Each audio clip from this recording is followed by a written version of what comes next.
The original Predator for the Amiga was an abomination of a game, so I was hoping that the sequel would at least be somewhat better. Alas, my hopes were in vain. Predator 2 is just as bad as its predecessor, and in some ways even worse. So anyway, let's get into it. Predator 2 for the Amiga. The quality graphics are one of this game's few virtues. In particular, the cutscenes look fantastic and are true to the movie. As for the in-game graphics, they adequately recreate the film's urban landscape. However, some of the characters look, well, goofy. Like the protagonist, Mike Harrigan. Having him be practically invisible feels really odd. But I guess they wanted you to be able to see the up-close characters attacking, so it kinda makes sense. Still, I think they could have done better by having a straight first-person perspective instead of this over-the-shoulder crap. Also, all these fat women running around just looks ridiculous. Maybe if they only had one or two appear, okay, I could live with that. But Jesus, there's like 500 of these fucking women! In this case, less would have definitely been more. Not to mention these stupid fucking TV reporters. Seriously, is a reporter gonna jam a microphone into a cop's face in the middle of a gunfight? Yeah, right. Moving on to the controls, they aren't terrible, but they do have some problems.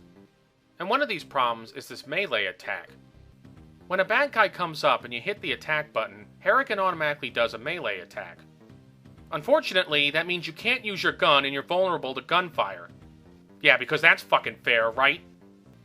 Another problem is with this aiming reticle. Though it moves quickly, it feels slightly off. Christ, sometimes it's like I have to burn through a whole mag of ammo just to hit one damn thing! But that, my friends, is the least of this game's problems. The gameplay is downright horrendous! My biggest complaint here is that there's just way too much shit happening on screen at any one time. Now when you start the level, it ain't too bad. It's your typical rail shooter. You know, bad guys pop up and you gotta shoot them and avoid hitting civilians. Unfortunately, this shit escalates so fucking fast that it becomes insane! You got all these fucking bad guys and civilians running around all over the place. After a while, it just becomes like a blur. Like here. There's about 10 people on screen at once. How does the fucking game not crash? And for that matter, how do they expect your brain to process all this visual information? It's going by too fucking fast! Christ, even a game like Operation Wolf gave you a level to get used to things. Here, though, they practically throw a whole fucking army at you. And this is the first level. Worse, though, are these fucking innocents. The screen is practically filled to the brim with them. And each time you hit one of them, the badge on the lower left hand of the screen goes down. I guess it's supposed to represent your goodness or some shit like that. Hit too many of them and you lose the game and have to continue. However, these fucking civilians sometimes blend into the background. And this aiming reticle is so imprecise that sometimes you'll accidentally hit them even though you don't mean to. They really should have reduced the number of civilians in this game. And they should have made them more visible. Even when you can see the good guys though, it's still hard to avoid shooting them because the fucking screen is littered with people. In all fairness though, at least they did one thing right. They did give you a lot of ammo. And trust me, you're gonna need it because you will burn through it like a motherfucker. Now you start the game out with a lousy pistol, but you can get better weapons as you go along. There's a shotgun, a rifle, and then some kind of rifle/machine gun. This rifle/machine gun is called a Mark I, and it's definitely the best weapon to have because you can plow through enemies a whole lot faster. There's also a rocket launcher that can kill everything on screen, which I grant you is nice. Unfortunately, it also harms the civilians in the process, which is not so nice. Along with all the human villains, the Predator occasionally makes an appearance in his invisible form, and when you shoot him, he roars. So I have to give him credit for adding that little touch from the movie. Unfortunately, he also throws weapons at you, which are annoying as hell. Not to mention that sometimes it's difficult to see these damn things with all the shit flying around the screen. In addition to the Predator hiding in plain sight, there's also guys hiding behind doors and under crates. For fuck's sakes, man, just tone it down a little bit. If they had just these guys on the street, that would be more than enough. But no, the game has to keep on throwing out more enemies and civilians and Predator weapons and bombs. Jesus Christ! To call this level difficult would be one of the biggest understatements ever. The only assets you have are 2 continues and you'll blow through them like fucking whale farts. Oh yeah, and the game occasionally gives you a bulletproof vest to replenish your life. Fuck the vests! How about an army of cops to back me the fuck up?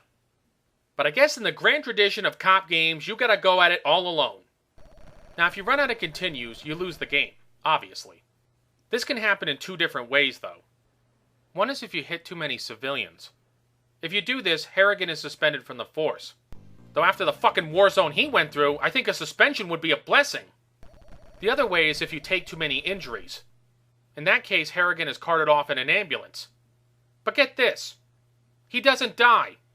Shit, Harrigan must have one hell of a doctor if he can help him survive 1,000,000 bullet and shrapnel wounds. While I'm on the subject of miracles, getting to the end of this fucking level can certainly count as one.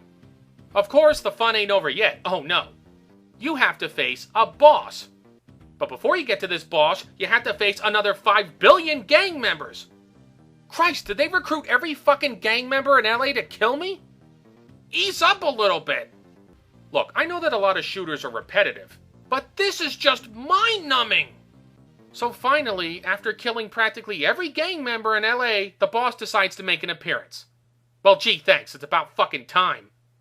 Apparently, though, this drug lord is either coked out of his mind or he's a Terminator because he can take a hell of a lot of damage. If he's the latter, though, his AI ain't too great. What's his grand strategy? Duh, I'll just stand in the middle of the street and shoot ya. After a while, though, he actually manages to fall down. Then what does he do? Well, he just gets back up and lets you shoot him some more. I mean, he doesn't try to run away or even hide behind something. Nope, he just keeps on shooting at you. Either he's very optimistic or very stupid. I'm going with the latter. To make a long story short, you shoot him 5 gazillion times and he finally dies. Then the level's over. And nothing short of a red-hot poker up my ass would make me play the rest of this piece of shit. Since this game is such an utter travesty, you'd think it could at least redeem itself in the music department. Well, if you think that, you're in for a big surprise. This piece of shit has some of the most inappropriate music I've ever heard for any game. Listen to this garbage.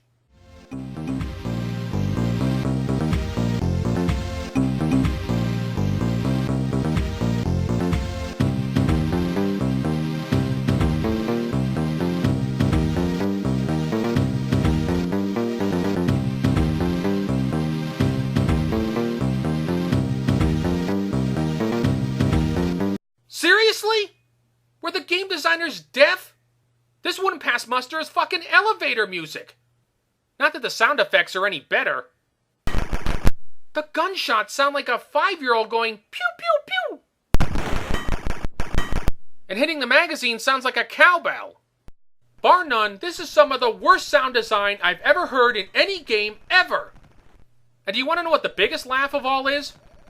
The game gives you a choice between sound effects and music. How about another alternative? Don't play the fucking game at all. Yep, that sounds much better to me. So in conclusion, this Turdfest joins the shameful crowd of other badly made Predator games.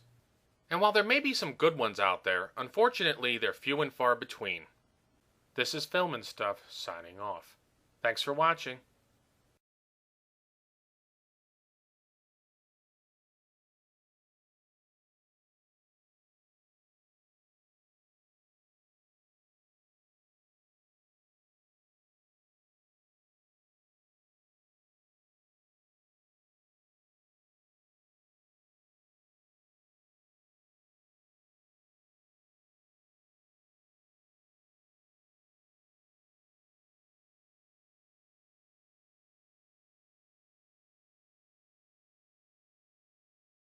Fuck the vests! How about an army of cops to back me the fuck up?